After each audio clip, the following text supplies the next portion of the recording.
Manju ma'am నమస్కారం అండి. నమస్కారం. ఇక్కడ అందరూ సిస్టర్ దీది అని పిలుచుకుంటున్నారు. అవునండి. నేను మాత్రం మా మీడియా పరంగానే మ్యామ్ అని పిలిచాను, తప్పుగా అనుకోవద్దు. No problem. బ్రహ్మకుమారీస్ అనే దాని గురించి చాలా వరకు మీడియాలో కానీ జనరల్ పబ్లిక్లో కానీ చాలామందికి తెలీదు. సో ఈ ఇంటర్వ్యూ ద్వారా ఒక మంచి ఇన్ఫర్మేషన్ నేను అందరికీ తెలియచేయాలని అనుకుంటున్నాను. అసలు మీ గురించి చెప్పండి. మీ నేటివ్ ప్లేస్ ఎక్కడ, మీరు ఎక్కడి నుంచి వచ్చారో, మీరు ఎంతకాలం అయింది బ్రహ్మకుమారీస్ ఇందులో మీరు ఇన్వాల్వ్ అయ్యి? నా పేరు మంజు. నేను బెంగళూరు నుంచి పుట్టింది, పెరిగింది, చదువుకుంది అంత బెంగళూరులో. నేను ఒక 8.5, 9 ఇయర్స్ ఉన్నానండి. ఇప్పుడు నాకు 62 ఇయర్స్, లైక్ నియర్లీ 51 ఇయర్స్ అయిపోయింది. అమ్మగారు ఈ మెడిటేషన్ ఆవిడకి చాలా ఇష్టం అనమాట. ఆవిడతో పాటు నేను చిన్నపిల్ల ఉండేటప్పుడు తను తీసుకెళ్ళేది. అలా I was introduce to Brahma Kumaris and 50 years అయింది. అండ్ ఇట్స్ బీన్ 43-44 ఇయర్స్ నేను టోటల్గా డెడికేట్ అయ్యి. అంటే మీరు కూడా మ్యారేజ్ చేసుకోలేదేమో కదండి? మ్యారేజ్ చేసుకోలేదు, చేసుకోరాదు అనేటువంటి కండిషన్లు ఏం లేవు. అందుకే అంటున్నాను. అంటే ప్రజల్లో ఒక ఆలోచన ఉంది ఏంటి అని అంటే, బ్రహ్మకుమారీస్ దాంట్లో జాయిన్ అయితే కనుక చాలా వరకు పెళ్ళిళ్ళు చేసుకోకూడదు అనేది ఉంది. సో అలా ఏదైనా ఉందా? యాక్చువల్లీ అలా ఏం చెప్పరు. పెళ్ళి చేసుకోరాదు అనేటువంటిది ఏమీ లేదు, పవిత్రంగా ఉండాలి అనే ఫిలాసఫీ ఉంది. ఈ బ్రహ్మకుమారీస్ ఒక బేసిక్ మోటో అని చెప్పచ్చు, లేదా ఫౌండేషన్ అని చెప్పచ్చు, ఫండమెంటల్ ఒక ప్రిన్సిపల్ అని చెప్పచ్చండి. అది ప్యూరిటీ. ప్యూరిటీ అనేది పెళ్ళికి సంబంధం లేదు. కరెక్ట్.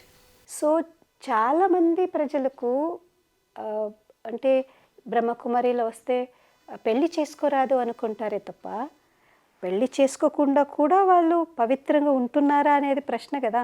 ఎగ్జాక్ట్లీ. పవిత్రం అంటే నా ఆలోచనలు, నా మాట. ఇప్పటి రోజుల్లో చూపు కూడా అనుకోవాలి. అబ్సల్యూట్లీ. చెడు చూపుతో చూసేది అపవిత్రమే కదండి. మరి నువ్వు పెళ్ళి చేసుకుంటేంటి, చేసుకోకుండా ఉండేంటి? సో పెళ్ళి అది సృష్టి ప్రారంభం నుంచి పెళ్ళి చేసుకుంటూనే ఉన్నారు. రాధాకృష్ణులు చేసుకున్నారు, లక్ష్మీనారాయణలు చేసుకున్నారు, సీతారాములు చేసుకున్నారు. విషయం అది కాదు. విషయం ఏమంటే పవిత్రంగా ఉన్నామా లేదా. నా మనస్సు, నా ఆలోచన, నా దృష్టి, నా ఫీలింగ్స్, నా వేరే వాళ్ళని చూసేటువంటి చూపు, మీరు చెప్పినట్టు నా వ్యవహారం ఎంత పవిత్రంగా ఉండేదే ముఖ్యము. కానీ నేను చూసిన వెంటనే నాకు అనిపించింది, ఎందుకంటే నేను పుట్టి పెరిగిందంతా మన తెలుగు రాష్ట్రాల్లో కాబట్టి టక్కున అనిపించింది ఏంటి అని అంటే, నేను ఫస్ట్ టైం వస్తున్నాను ఇక్కడికి. ఇంతకుముందు బ్రహ్మకుమారీస్ గురించి నాకు పెద్దగా ఏం తెలియదు. ఓకే. బొట్టు ఎందుకు పెట్టుకోరు, ఈ వైట్ డ్రెస్ ఎందుకు వేసుకుంటారు, ఈవెన్ గాజులు ఇలాంటివి కూడా ఏం వేసుకోరు, చెవులకి ఏం పెట్టుకోరు, ఎందుకు? నంబర్ 1, ఎలా ఒక తెల్ల డ్రెస్ మీద చిన్న మరక పడితే కూడా జనాల దృష్టి ఆ మరక మీద పోతుందే తప్ప, మిగతా బట్ట అంతా తెల్లగా ఉంది, స్వచ్ఛంగా ఉంది అని ఎవరు చూడరండి. సో కొద్దిగా మరక పడితేనే మనం ఫస్ట్ ఆ మరకని తుడిచేసుకుంటాం. అంటే ఆ మరక పోవాలి అనే దాని మీద మన ఫోకస్ ఉంటుంది.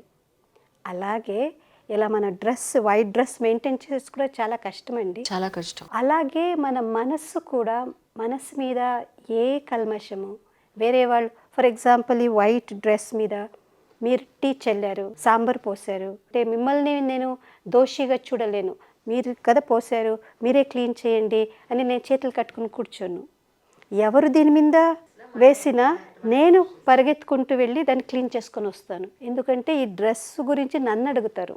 I'm responsible to maintain my dress clean. And so అలాగే మీరు నన్ను డిస్టర్బ్ చేశారు, మీ వల్ల నాకు అశాంతి ఉంది, మీరు నన్ను దుఃఖ పెట్టారు అనేసి మనం ఎదుటి మనిషి వైపు చూస్తుంటాం.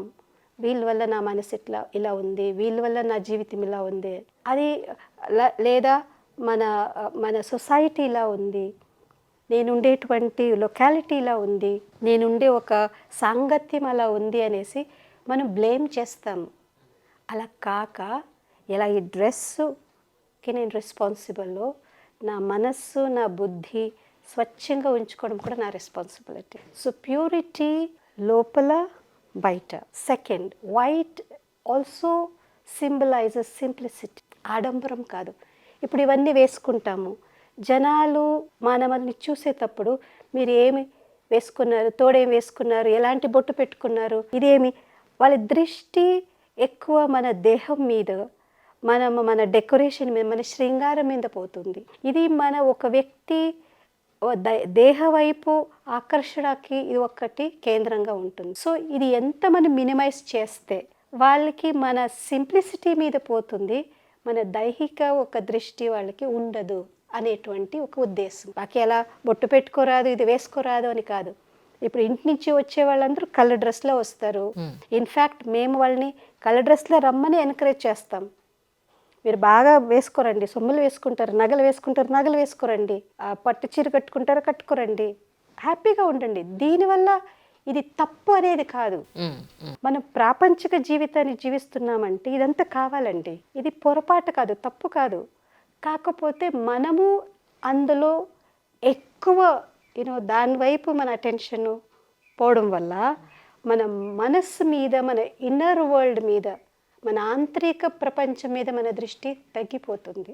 సో ఒక వ్యక్తి తన జీవితాన్ని జీవితాంతం హ్యాపీగా జీవించాలి అంటే జీవితాంతం తనతో ఉండే వాళ్ళతో కలిసిమెలిసిపోవాలి. ఎదుటి మనిషి ఎలా వ్యవహారం చేసినా నేను వాళ్ళకి రెస్పెక్ట్ ఇవ్వాలి. ఈ వాల్యూస్తో జీవించడం వాళ్ళకి ఆ వైపు దృష్టి ఉండదు, ఆ వైపు అటెన్షనే ఉండదు.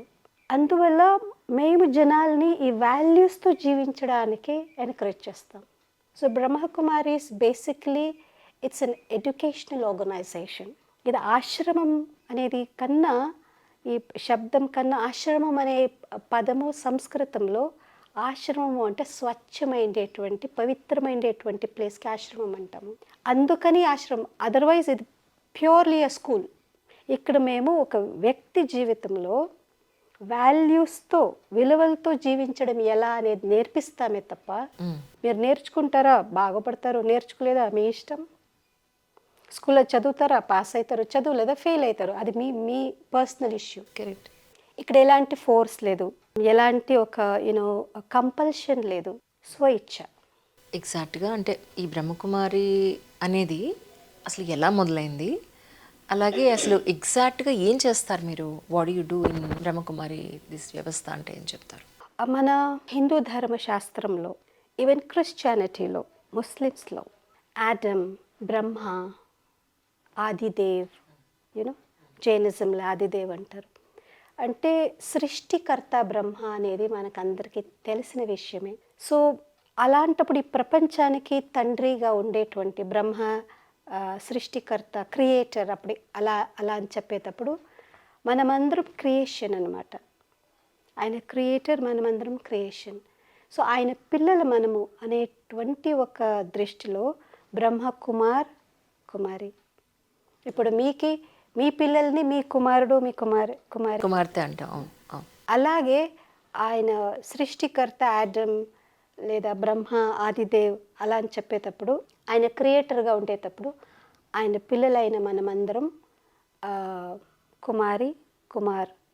అలాంటప్పుడు మనం ఒక ఫ్యామిలీ లాంటి వాళ్ళం. ఈ ప్రపంచం అనేది ఒక ఫ్యామిలీ. మీరేం ఫాలో చేస్తారో అది మీ వ్యక్తిగత ఒక విషయము. కాకపోతే ప్రపంచం అనేది, సృష్టి అనేది ఒక్క తండ్రి వల్ల సృష్టించబడింది. మనమందరం ఆయన పిల్లలు కనుక మనం ఒక ఫ్యామిలీలో ఉంటాం.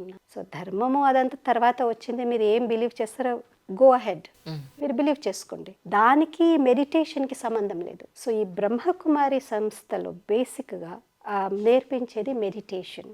ఒకటి విలువలు, వాల్యూస్ ఇన్ లైఫ్.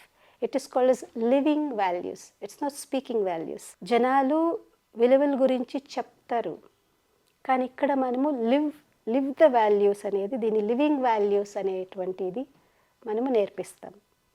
రెండోది, ఒక వ్యక్తి మంచిగా ఉండాలి, మంచి విలువల్ని తన జీవితంలో తీసుకురావాలి అనేది అందరికీ తెలుసండి. కానీ అలా ఉండడానికి శక్తి కావాలి, ఎనర్జీ కావాలి, స్ట్రెంగ్త్ కావాలి. ఆత్మలో, మనసులో ఒక దృఢమైనటువంటి సంకల్పము, శక్తి ఉంటే మాత్రమే దాన్ని మనం చేయగలుగుతాం. సో ఆ శక్తిని ప్రాప్తి చేయడానికి మెడిటేషన్ మీన్స్ ఇక్కడ ఏదో ఎక్సర్సైజులు చేయడమో, ఆసనాలు వేయడమో, మంత్రాలు చెప్పడమో మరి ఇంకేదో చాంటింగ్ చేయడమో అలాంటివి ఏమీ లేదు. మన ఆలోచన అనేది మన జీవితానికి స్టీరింగ్ లాంటిది. అబ్సల్యూట్లీ. ఇలా మనం రోడ్డు మీద బండి నడపడానికి మన చేతుల్లో స్టీరింగే ఉంటుంది, ఇంజిన్ ఉండదు. ఇంకా కార్లో ఉండేది వేరే ఏది మన చేతుల్లో ఉండదు. మన చేతుల్లో ఉండేదల్లా స్టీరింగ్. దాన్ని కరెక్ట్గా రోడ్లో మనం తీసుకెళ్తే గమ్యాన్ని చేరుకుంటాం.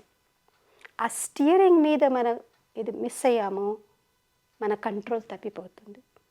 సో మన జీవితానికి స్టీరింగ్ మన మనసు అండి.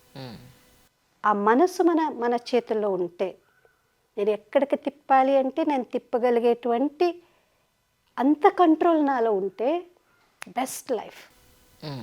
మీరు ఏ ధర్మం అన్నా ఫాలో చేసుకోండి, ఏదైనా చేసుకోండి, మనసు నా చేతిలో ఉందా లేదా, నేను చెప్పినట్టు నా మనసు వింటుందా లేదా, నేను చెప్పినట్టు నా మనసు వినడానికి అంత నా మీద నాకు ఒక కంట్రోలు లేదా ఆ శక్తి, ఆ హోల్డ్ కావాలి. అండ్ దట్ హోల్డ్ ఎలా వస్తుందండి? ఏదో ఒక చెయ్యాలి కదా, నడవాలి. పుడితేనే మనం నడవలేము. నడుస్తూ నడుస్తూ అది ప్రాక్టీస్ అయ్యి ఎన్నోసార్లు పడ్డాం కూడా. తర్వాత ఇప్పుడు నడవగలుగుతాం. పరిగెత్తలేము. పరిగెత్తడానికి మనం ప్రాక్టీస్ చేయాలి.